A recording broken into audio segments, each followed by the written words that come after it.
in Richard and Nancy's kitchen with the Fat Chefs. Today we're going to make tacos. The ingredients you will need are potatoes, green onions, salt and pepper, tortillas, limes, peppers, hamburger. You could substitute chicken, pork, or any type of meat, or veggies, whatever you want. Tomatoes, cilantro, oil, and enchilada sauce, red or green, or both, your choice. First thing you do is brown your meat, mix it up, then your potatoes, peel and dice. Then in the pan, take your peppers, dice, and add to the pan.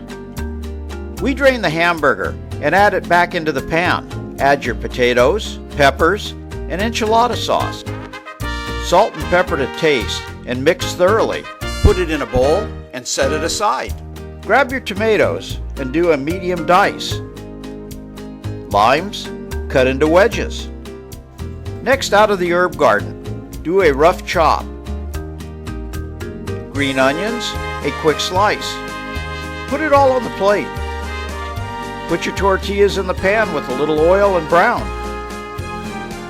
Put everything on the table.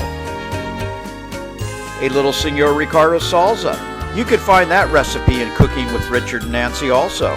Then make your tacos and enjoy. If you want to see more, go to our website at www.fatchefrestaurantguide.com.